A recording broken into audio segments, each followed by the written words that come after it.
rasa dengki, sombong, dan suuzon. Baik. Ketahuilah bahwa justru itulah kendaraan kita untuk menjadi mulia, yaitu adanya hawa nafsu di dalam diri kita. Yang dengan hawa nafsu inilah tempat suburnya sarang dengki, benci, dan prasangka buruk. Sehingga ada dari kita, kecuali yang dikhususkan Allah dari hamba-hamba terkasihnya, kecuali punya sifat-sifat itu. Sifat sombong, sifat dengki, sifat dendam, sifat prasangka buruk. Itu ada semua dari kita. Tugas kita itu apa? Menyadari kalau itu sebuah keburukan dan kita perang. Semakin berat Anda memerangi, semakin gede pahalanya di hadapan Allah. Biarpun ternyata hati kita belum bersih saat itu, tapi ketidakbersihan hati kita tidak boleh kita turuti. Akan tetapi justru kita lawan dengan kebaikan-kebaikan. Justru itulah jihad. Contoh begini, kita mendengki kepada seseorang. Dengki di hati, dan kita perangi. Dengan cara kita mendoakan dia dan seterusnya. Nah, tidak boleh keluar dari bentuk ucapan bahasanya kita menjerumuskan dia atau menjadikan sebab kehancuran bisnisnya. Oleh itu busuk, sengsara dia. Tapi kalau ada di hati, semua orang punya itu. Punya dengki, punya dendam, sombong. Cuman bedanya orang hebat adalah di saat ada kotoran jiwa jadi dengki, benci, diperangi.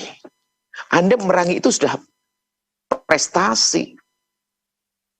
Bayangkan dong, saya ngedengki sama dia, saya lagi benci sama dia. Kenapa kok jadi saya jadwal rutin setiap hari Jumat pagi saya kasih hadiah kepada dia? Saya pastikan saya akan transfer ke dia. Saya kirim hadiah dan sebagainya. Sehingga seolah-olah seperti waliyun hamim ya. Padahal dia adalah musuh kita. Padahal dia tidak baik dengan kita. Tapi kenapa kok tampak di zahirnya kita seperti akrab banget dengan dia? Ya seperti itu.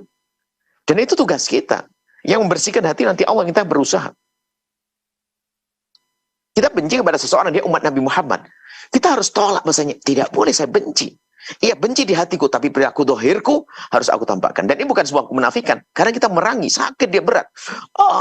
Maka setelah itu dia akan terangkat pangkatnya. Dan nanti Allah akan membersihkannya. Prasangka buruk langsung dibalas.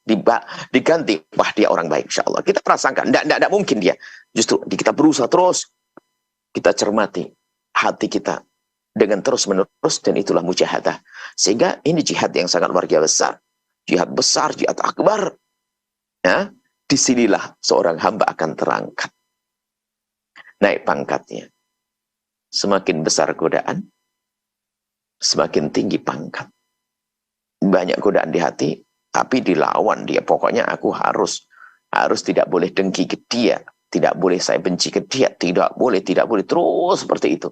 Sehingga hasilnya adalah dia orang berjuang. Biarkan sampai mati dia masih ada, tapi dia tidak sampai ditampakkan dalam bentuk dohir, tapi terus diperangi, maka dia sukses di hadapan Allah. Dia sudah sukses di hadapan Allah.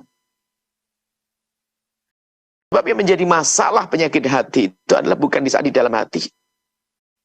Di saat menjadi perilaku dohir ya. Karena benci kita menjunjing dia, menfitnah dia, berusaha untuk menghancurkan dia. Tapi kalau masih di dalam hati kita, semuanya ada kadang-kadang senang di saat ada orang mendapatkan musibah. Tapi di dalam hati, kita tahu itu umat Nabi Muhammad. Tidak boleh. Ya Allah ampuni dia, angkat derajat. Nah itulah tugas kita. Jadi semuanya seperti itu. Semuanya seperti itu. Bahkan dikatakan oleh Syekh Muhammad Said Al-Buti, justru rasa inilah yang akan menjadikan kita melambung tinggi dengan mujahadah. Kalau seandainya tidak ada hawa nafsu, kita kayak malaikat, nggak ada mujahadah. Biasa-biasa saja pangkat. Malaikat pangkatnya. Tapi kalau manusia dengan kehebatan dalam memerangi hawa nafsunya, dia bisa melampaui malaikat, ibaratnya seperti itu. Semoga Allah mudahkan kita dalam memerangi itu semuanya. Penyakit-penyakit hati, dengki, dendam, sombong dan seterusnya. Wallahu a'lam bishawab. Setelah Anda menyaksikan video ini, jangan lupa berselawat kepada baginda Nabi Muhammad sallallahu alaihi wa alihi wa sahbihi wasallam.